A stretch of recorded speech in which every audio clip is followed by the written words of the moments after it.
right, so today we're going to dive into something that I think is pretty visually stimulating, Mm. and that's this list of the 10 most beautiful castles in the world. Yeah, Now, castles. you sent this over to me. It It is. immediately piqued my interest. It's a good one. Yeah, and I think a lot of people are going to be drawn to this topic because, I mean, who doesn't love a good castle, right? Exactly. Yeah. I mean, it's hard to resist the romance and the grandeur and, the history Yeah. all wrapped up in these amazing structures. Yeah. So our mission today is to kind of unpack this list, right? Yeah. Figure out why these particular castles rise to the top Exactly. and what it is about them that makes them so visually appealing. Mm-hmm. And also just to touch on the historical context. Yeah. Because obviously these castles weren't just built for their looks, right? Right. They all have a story to tell Right. about the people and the times they come from. So the source for this list is 10 Most Today. Mm-hmm. And it was published a while back, actually, in July of 2013. Back in 2013. But you know what they say about beauty? It's in the eye of the beholder. Absolutely. And the article even acknowledges that it's their perspective. Right. Starting point. Right. It's just one perspective, but it's a good one. Mm-hmm. So we're going to go through all 10 of these castles, and we're going to try to do them justice. Let's do it. So where do we even begin with this? Well, I think we should probably start with number one on the list. Okay. Which is Mont-Saint-Michel. Mont Saint-Michel in France. In France, yeah, on the coast of Normandy. This was pretty striking. It is. Even just visually, right off the bat. It's very dramatic. I Yeah. mean, you've got this rocky tidal island Right. about a kilometer out from the mainland, Wow. and it rises 92 meters above sea level. It's huge. Yeah, and it's crowned with this magnificent abbey and fortifications that seem to just kind of grow out of the rock itself. It's almost like something out of a fantasy novel. Or It is. Like It's very very- evocative. And part of what makes it so visually stunning is this interplay between nature and human construction. Yeah. You know, the way that the tides ebb and flow around it, Right. cutting it off from the mainland completely at high tide. It's like its own little world. It is. Yeah. And it's a UNESCO World Heritage Site for a reason. So you've got that visual element of it being this island monastery, Mm-hmm. but it's also a UNESCO World Heritage Site. So it has this. Huge historical and cultural significance. I mean, Yeah. people have been drawn to this place for centuries. Yeah. And even though there's only a tiny permanent population, like something like less than 50 people actually live there, Yeah, it's a very small community. but millions of people visit it every year. Over 3 million visitors annually. That's incredible. A popular destination. All right. So we've got this visual drama. Mm-hmm. We've got the historical and cultural significance. Yeah. And what else contributes to its beauty? Well, there's also this sense of timelessness about it, It's been standing there for centuries. It's like a testament to human ingenuity And and it's faith as well. I Yeah. mean, the fact that they were able to build something so magnificent on such a precarious and isolated location is really remarkable. okay, so that's Mont Saint-Michel. Mm-hmm. Let's move on to number 2 on the list, Okay. which is Neuschwanstein Castle in Germany. Ah, Neuschwanstein. Now this one is pretty iconic, right? It's the fairy tale castle. Yeah, this is one that looks like it came straight out of a Disney movie. Exactly. And it's no coincidence that Walt Disney was actually inspired by Neuschwanstein. Really? Yeah, when he was designing his own castles. Wow. So the name itself translates to New Swanstone Castle, New Swanstone Castle. which kind of gives you a sense of the romanticism Yeah. surrounding it. Yeah. It was built in the 19th century by King Ludwig II of Bavaria. So this wasn't a medieval castle. No, it was much later. Yeah. And Ludwig II was a fascinating character. He was known for his eccentricities and his love of art and music, and he really wanted to create this kind of idealized medieval world for himself. Okay, so he was a bit of a dreamer, Yeah, he was a romantic. and he poured all of that into this castle, Exactly. He spared no expense. and it shows. Yeah. It's absolutely stunning. He's got these soaring towers and these intricate details, and the setting is just breathtaking. Yeah, you've got the Bavarian Alps as a backdrop. Mhm. It's like something out of a painting. And the interior is equally impressive. Really? Yeah, it's full of murals and tapestries and all sorts of ornate decorations. So it's beautiful both inside and out. Absolutely. Now, what's interesting is that Ludwig II actually died before the castle was even finished. That's right. But it was open to the public shortly after his death. Yeah, and it's been a huge tourist attraction ever since. My bad. Over 1.3 million visitors a year. Wow. So it's gone from being this kind of private fantasy to this public icon. Yeah, it's really captured people's imaginations. Okay, so we've talked about the romanticism, the fairy tale aspect. Yeah. But what are the specific architectural elements that give it that fairy tale feel? Well, if we look at the architectural style, it's kind of a blend of different medieval styles. Okay. You know, you've got Romanesque elements and Gothic elements, and even some Moorish influences. Wow. And it's all kind of combined in this very whimsical and over-the-top way. Okay, so it's not just one particular style, it's like a melting pot. Exactly, and that's part of what makes it so unique. Yeah, it's like a collage of different styles. And all of that combined with the dramatic setting and the romantic history. Yeah, it all comes together to create this really magical and unforgettable experience. Okay, so that's Neuschwanstein Castle. Moving on to number 3. Okay. We have Hohensalzburg Castle in Austria. Hohensalzburg. Now, this one is a bit different, right? Yeah, it's a bit more of a traditional medieval fortress. Okay, so less fairy tale, more imposing. more imposing, yeah. Yeah, it's one of the largest medieval castles in Europe. Really? Yeah, and it's remarkably well preserved. Wow. It was built in the 11th century 11th century. and expanded in the 14th century. Okay, so it's old. Very old. And it's perched on a mountain overlooking Salzburg. A commanding position. Yeah, so again, you've got that element of drama just in the location. Right. It's meant to be seen. Yeah. And it's meant to project power. So how does that sense of power translate into beauty? Well, I think in this case, the beauty lies in the sheer scale and the massiveness of the structure.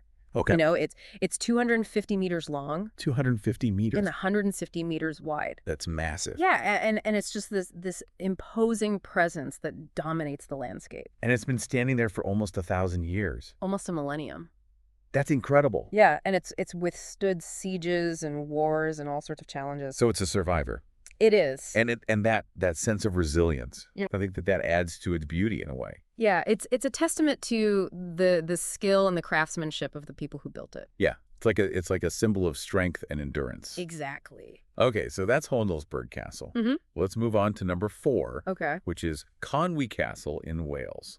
Conwy Castle. Now, this one is interesting because it has a very specific historical tie It does. to Edward I.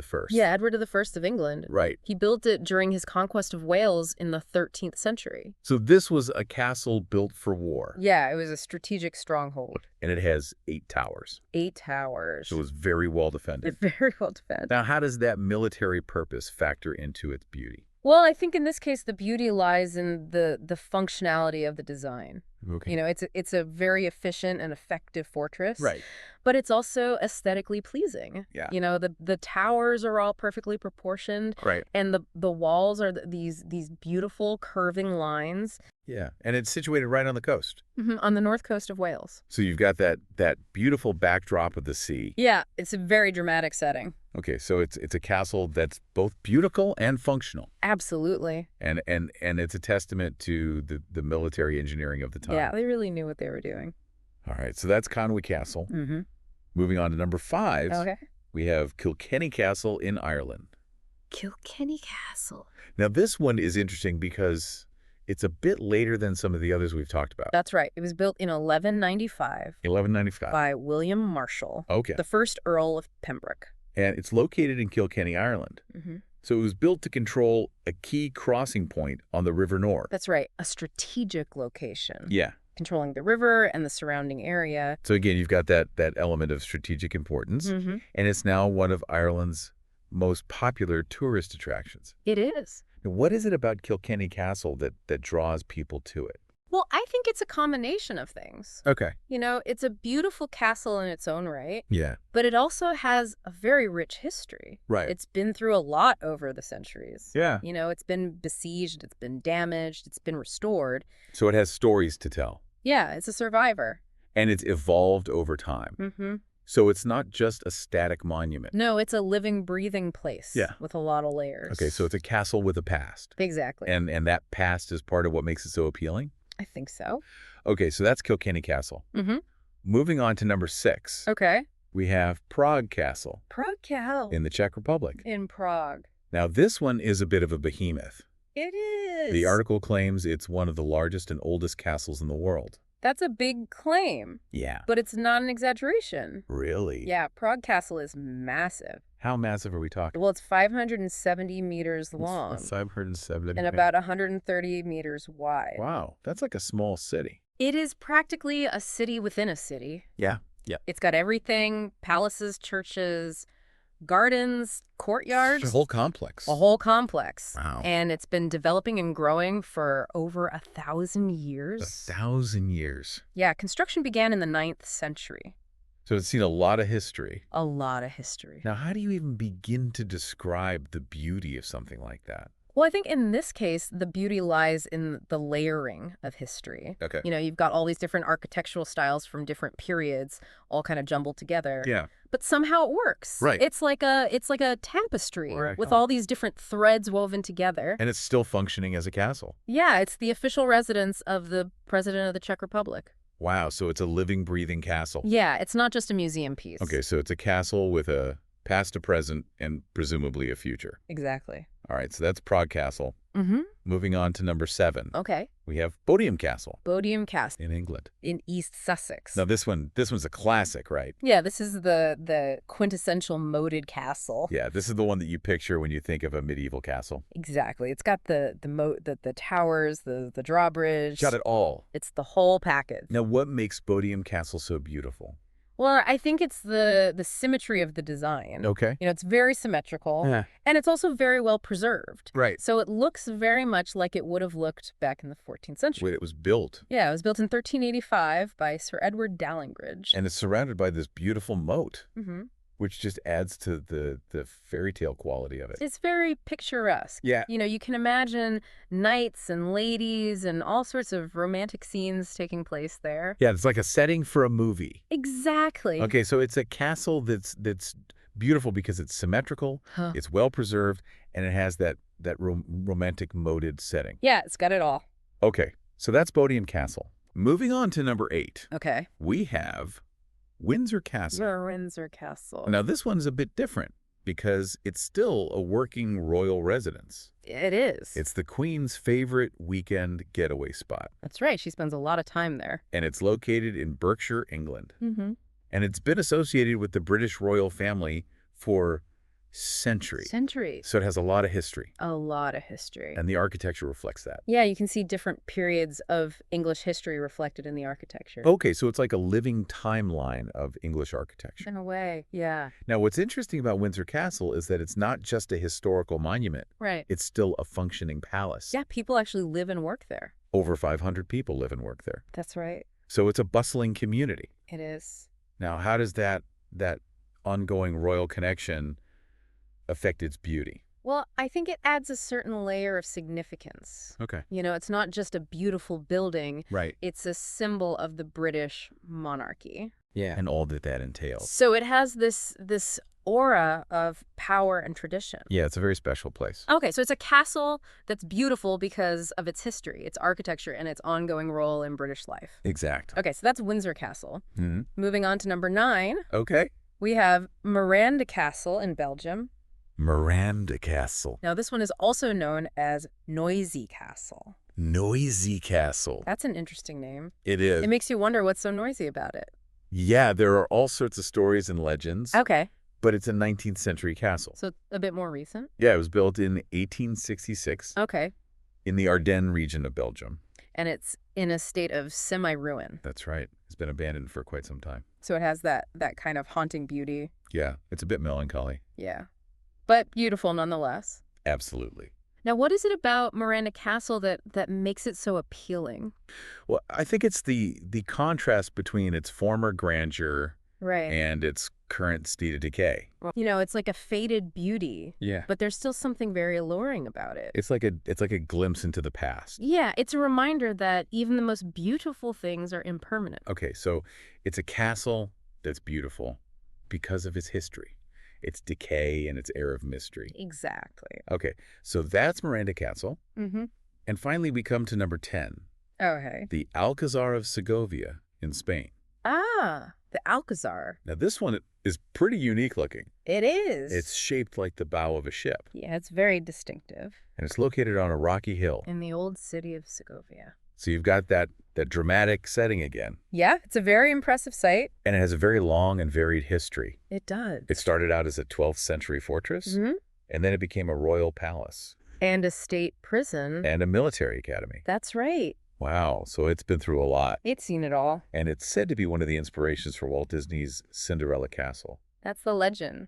Wow, so it's a castle that's beautiful because of its unique shape, its history, and its connection to fairy tale. Yeah, it's a very special place. So we've gone through all 10 castles. We have. And it's clear that beauty is a very subjective thing. Absolutely. What one person finds beautiful, another person might not. And that's okay. Yeah. There's no right or wrong answer when it comes to beauty.